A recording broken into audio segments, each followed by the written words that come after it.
पाठीमागे ओळीश माझे चांगले मित्र आहे. गेली अनेक वर्ष ते हैदराबादमधून निवडून येतात आणि मी लोकसभेत असतानाही त्यांचा आणि माझा अत्यंत चांगला परिचय आहे. एमआयएमने पाठिंबा दिलेला आहे. त्यांनी कुणाला पाठिंबा द्यायचा तो त्यांना अधिकार आहे. अमरावतीमध्ये आनंदराज आंबेडकर आहे, अकोल्यामध्ये प्रकाश आंबेडकर आहे आणि लोकांना त्यांनी पाठिंबा दिलेला आहे. चांगली गोष्ट आहे. नवनीत राणा यांचा एक व्हिडिओ व्हायरल झाला. ते म्हणताय का मोदी लाट नाहीये सध्या, एक मतासाठी प्रयत्न करावे लागतील. काय बोलले काय आपल्याला माहित नाहीये.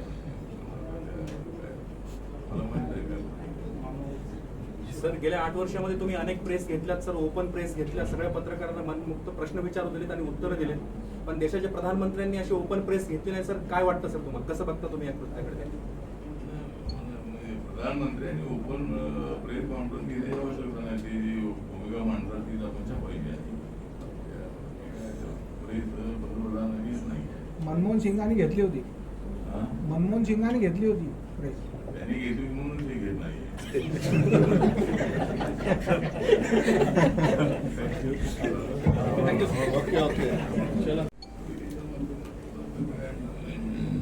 सर माईक जरा जवळ घ्या.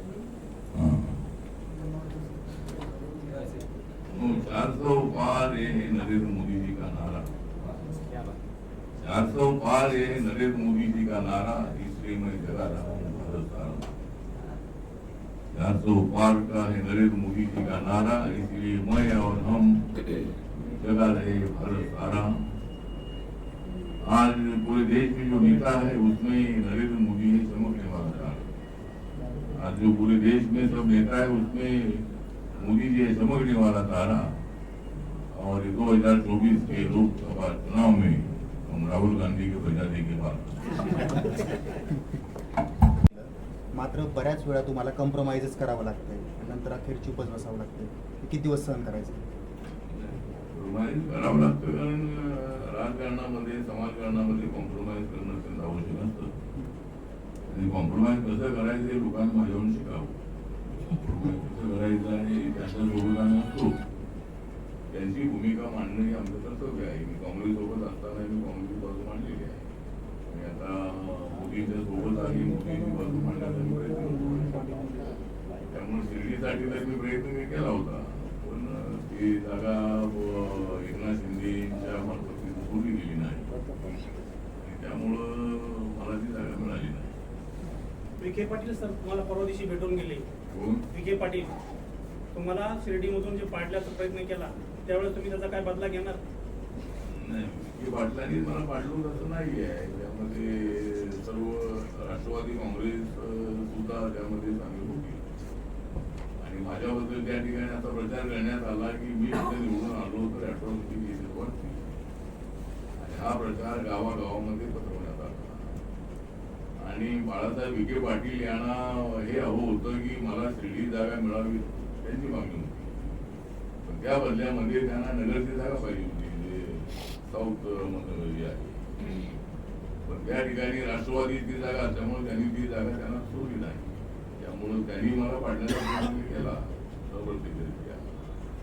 पण राष्ट्रवादीची ताकद ज्या ठिकाणी तिथे मी 30-32 हजार आणि मी मान्य होतो. मला तिथे दोन्ही पक्षांनी मला तिला हरवलेला. जर पवार साहेबांनी जर नगरची जागा, साऊथ नगरची जागा जर बाळासाहेब विखेंना दिली असती तर ती जागा निवडून आली असती आणि माझी जागा निवडून आली असती. त्यामुळं माझी जागा पडली आणि नगरची जागा पडली राष्ट्रवादीची जागा. म्हणून माझी आता अशी इच्छा होती की मला त्या ठिकाणी नाहीतर मी सोलापूरमध्ये मी प्रयत्न केला असता तर सोलापूर जागा मला मिळू शकली असती. कॉम्प्रोमाइज राजकारणामध्ये करावं लागतं म्हणता तुम्ही. कॉम्प्रोमाइज राजकारणामध्ये करावं लागतं असं म्हटलं तुम्ही. कॉम्प्रोमाइज करण्यातच फायदा आहे राजकारणात आज काय? फायदा आहे म्हणून मी कॉम्प्रोमाइज म्हणजे मी ज्यावेळेला मला जागा मिळत नाही त्यावेळेला मी सर्व माझ्या राष्ट्रीय कमिटीला विचारलं. सर्वांनी सांगितलं की बाबा आपण तिथे असल्यामुळे दिल्लीमध्ये आपला पक्ष वाढतो आहे, लोकांची काम होत आहे आणि अशा पद्धतीने आता काही निर्णय घेऊन बाहेर पडून काय त्याचा उपयोग नाही आहे. मला महाविकास आघाडीकडून मेसेज होते आपण इकडे या, तिकडूनच आता मी इकडे आलेलो आहे. त्यामुळे तिकडं येऊन काही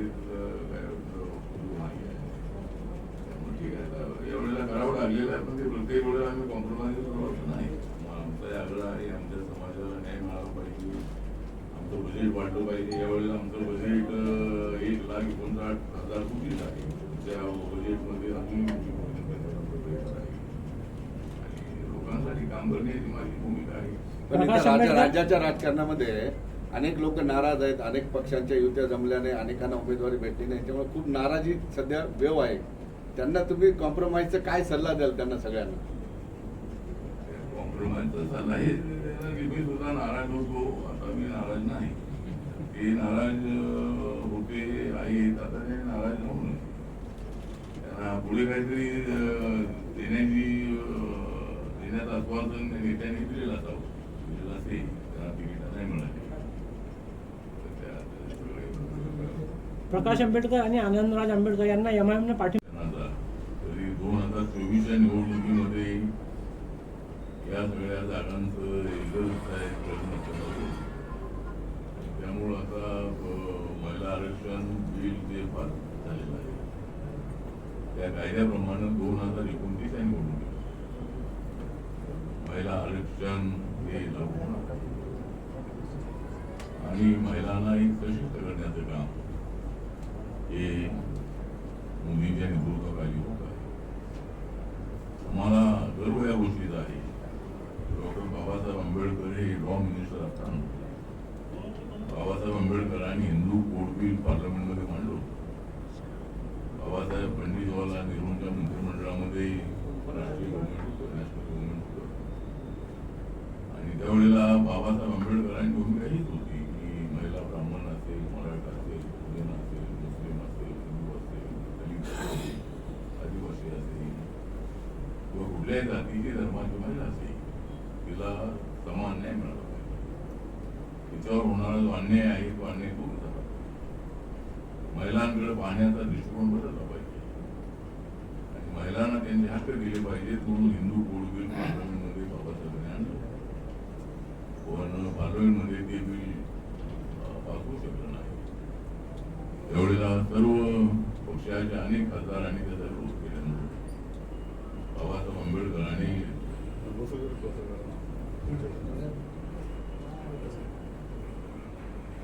कायदेमंत्री पदाचा राजीनामा दिला.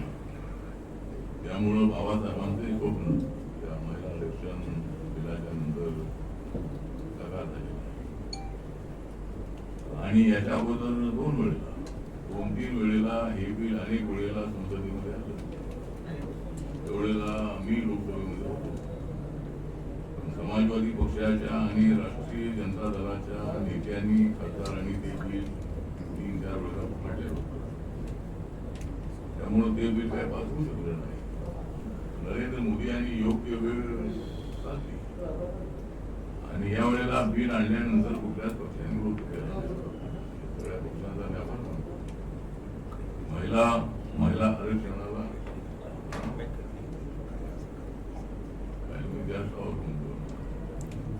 महिलांचं योग्य वेळेला माननीय नरेंद्र मोदी यांनी ते बिल नवीन संसद भवनामध्ये आणलं आणि त्यासाठी स्पेशल अधिवेशन घेतलं आणि सर्वच पक्षांनी यावेळेला मात्र पाठिंबा दिला आणि हे बिल एकमताने संमत झाले. 370 आर्टिकल हटवण्याचा निर्णय झाल्यामुळे जवळजवळ 99% आतंकवाद काश्मीरमधला काही ठिकाणी पुढे आहे. पण पूर्वी आर्मीला अधिकार नव्हते. त्यावेळेला 370 आर्टिकल होतं, त्यावेळेला आर्मीला काही अधिकार नव्हते आणि मोठ्या प्रमाणामध्ये पाकिस्तानच्या सपोर्टने मोठ्या प्रमाणामध्ये आतंकवादींची घुसपेट काश्मीरमध्ये होती. अनेक वेळेला काँग्रेस असतील किंवा फायरिंग असेल अशा पद्धतीच्या अनेक घटना घडत होत्या आणि त्यावेळेला जम्मू काश्मीरमध्ये भारताचा तिरंगा झेंडा फडकत नव्हता.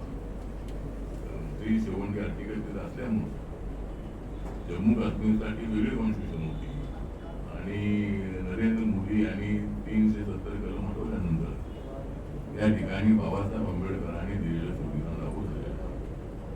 या ठिकाणी दलितांना आरक्षण मिळालेलं आहे. एवढी वर्ष तिथे जे दलित राहतात त्या दलितांना कसले आरक्षण नव्हतं, परंतु दलित जातींना आरक्षण देण्याचा निर्णय श्री शिवमणी आर्टिकल आणल्यानंतर त्यांना मिळालेला आहे. आणि ठीक आहे, काय म्हणजे मल्लिकार्जुन खरगेजी त्यांच्याबद्दल आम्हाला आदर आहे, ते आमच्या समाजाचे नेते आहेत, ते काँग्रेस पक्षाचे अध्यक्ष झालेले आहे, त्यांना काँग्रेस पक्षाने अध्यक्ष बनवलं.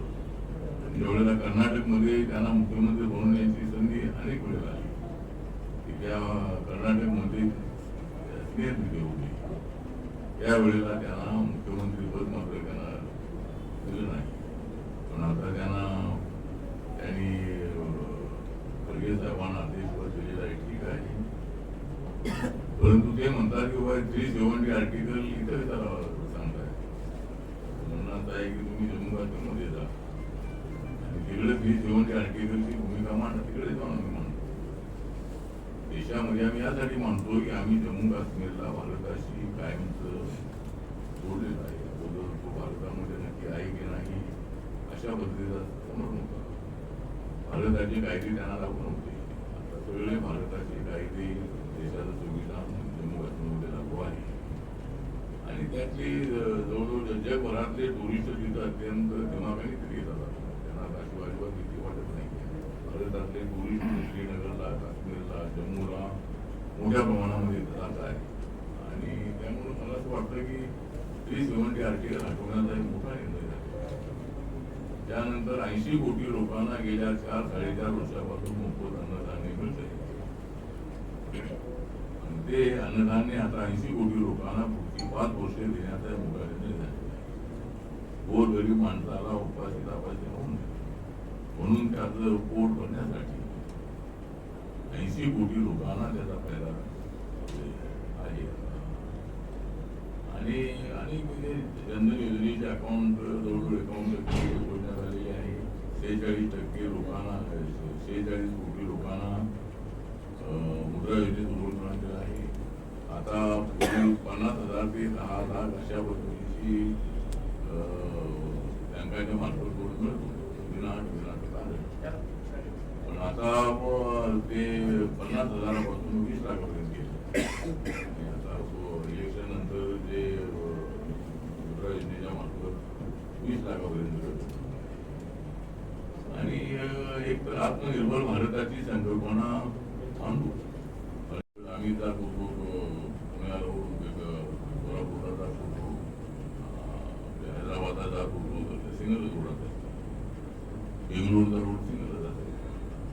असे अनेक नॅशनल हायवे जे आहे ते सिंगल होते. 4 लेन 6 लेन करण्याचा एक मोठा निर्णय नितीन गडकरी यांनी घेतला आणि नवीन अनेक नॅशनल हायवे तयार केले. आणि रोडची कनेक्टिव्हिटी वाढलेली आहे, रेल्वेची कनेक्टिव्हिटी वाढवण्यात आलेली आहे.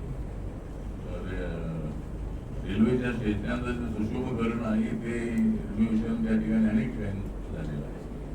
वंदे भारत सारखी ट्रेन सुरू करण्यात आलेली आहे. मेट्रो अनेक ठिकाणी अनेक शहरामध्ये सुरू झालेली आहे. असे अनेक निर्णय आहे. त्यामुळं आम्हाला विश्वास आहे नरेंद्र मोदी यांनी मागच्या वेळेला तर 3 जागा बीजेपीला मिळाल्या होत्या. त्यावेळेला 370 मिळतील अशी आमची अपेक्षा आहे. कमी जागा होतील, पण आम्ही ते काम केलेलं आहे, लोकांच्या समोर मांडलेलं असल्यामुळं. आणि आता साऊथ इंडियामध्ये सुद्धा बीजेपी त्या ठिकाणी काही जागा मिळवण्याची शक्यता आहे. प्रधानमंत्र्यांच्या 1-1 लाख 2-2 लाखांच्या सभा तामिळनाडूमध्ये झालेल्या आहे. आंध्रामध्ये जगनमोहन रेड्डी यांची ताकद थोडीशी कमी झालेली आहे. आणि आता बीजेपी आणि चंद्राबाबू नायडू एकत्र आलेले आहे. त्यामुळं आंध्रामध्ये जागा चांगल्या मिळतील आमच्या इंडियाला. आणि कर्नाटकमध्ये ज्या 26 जागा आहेत त्यापैकी 20-22 जागा मिळण्याची शक्यता आहे. 4 जागा तेलंगणामध्ये बीजेपीच्या आता आहे. आता त्या पुढे 3-4 वाढण्याची शक्यता आहे. आणि महाराष्ट्रामध्ये आता आमचं 45चं आमचं मिशन आहे.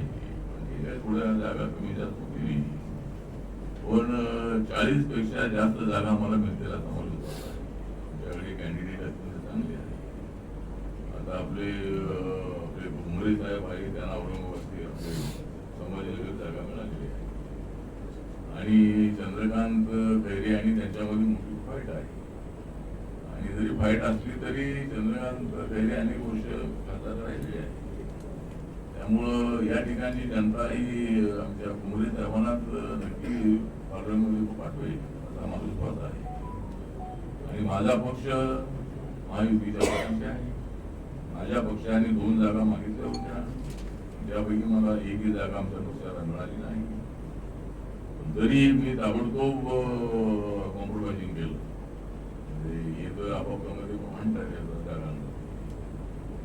माझ्या पक्षाला 2 जागा मिळाव्या, 2 एक तरी जागा मिळाव्या.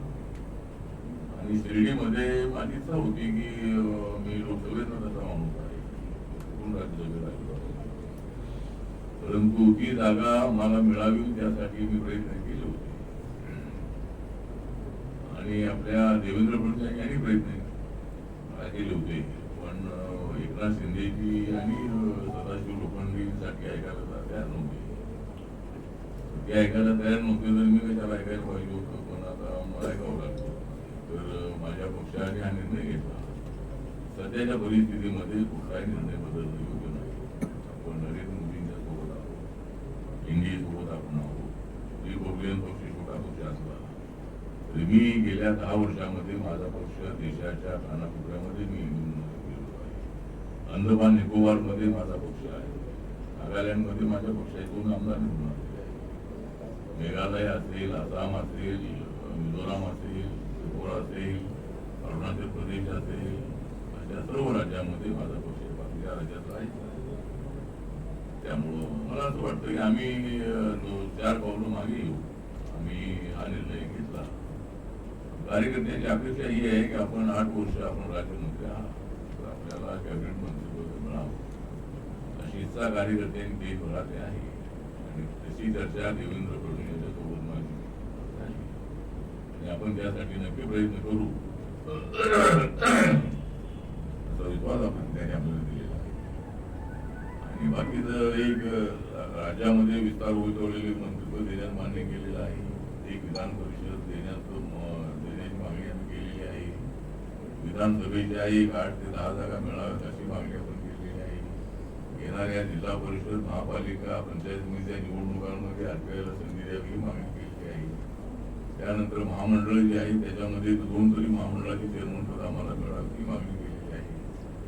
आणि 40-50 तरी जे मेंबर आहे महामंडळाची त्याची मागणी केलेली आहे.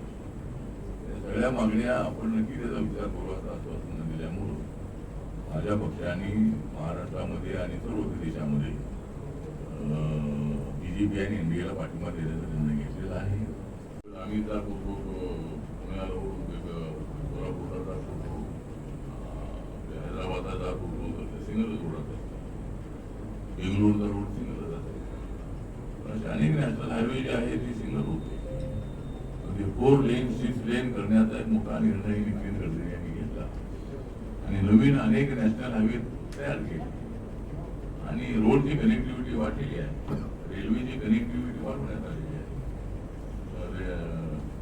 रेल्वेच्या स्टेशनाचं सुशोभीकरण आहे ते रिनोव्हेशन त्या ठिकाणी अनेक ठिकाणी झालेलं आहे. वंदे भारत सारखी ट्रेन सुरू करण्यात आलेली आहे. मेट्रो अनेक ठिकाणी अनेक शहरामध्ये सुरू झालेली आहे. अनेक निर्णय आहे. त्यामुळं आम्हाला विश्वास आहे नरेंद्र मोदी यांनी मागच्या वेळेला तर 3 जागा बीजेपीला मिळाल्या होत्या. त्यावेळेला 370 मिळतील अशी आमची अपेक्षा आहे. कमी जागा होतील, पण आम्ही ते काम केलेलं आहे, लोकांच्या समोर मांडलेलं असल्यामुळं. आणि आता साऊथ इंडियामध्ये सुद्धा बीजेपी त्या ठिकाणी काही जागा मिळवण्याची शक्यता आहे. प्रधानमंत्र्यांच्या 1-1 लाख 2-2 लाखांच्या सभा तामिळनाडूमध्ये झालेल्या आहे. आंध्रामध्ये जगन मोहन रेड्डी यांची ताकद थोडीशी कमी झालेली आहे. आणि आता बीजेपी आणि चंद्राबाबू नायडू एकत्र आलेले आहे. त्यामुळं आंध्रामध्ये जागा चांगल्या मिळतील आमच्या इंडियाला. आणि कर्नाटकमध्ये ज्या 26 जागा त्यापैकी 20-22 जागा मिळण्याची शक्यता आहे. 4 जागा तेलंगणामध्ये बीजेपीच्या आता आहे. आता त्या पुढे 3-4 वाढण्याची शक्यता आहे. आणि महाराष्ट्रामध्ये आता आमचं 45चं आमचं मिशन आहे. ठीक थोड्या जागा कमी जास्त होतील, पण 40 पेक्षा जास्त जागा आम्हाला मिळतील असं मला विश्वास आहे. आमच्याकडे कॅन्डिडेट अत्यंत चांगले आहे. आता आपले साहेब आहे त्यांना औरंगाबादची आपले संभाजीनगर जागा मिळालेली आहे आणि चंद्रकांत खैरे आणि त्यांच्यामध्ये मोठी फाईट आहे. आणि जरी फाईट असली तरी चंद्रकांत खैरे अनेक वर्ष खासदार राहिलेले आहे. त्यामुळं या ठिकाणी जनता ही आमच्या कुमरे साहेबांनाच नक्की पार्लमेंटमध्ये पाठवेल असा माझा विश्वास आहे. आणि माझा पक्ष महायुतीच्या पक्षांचे आहे.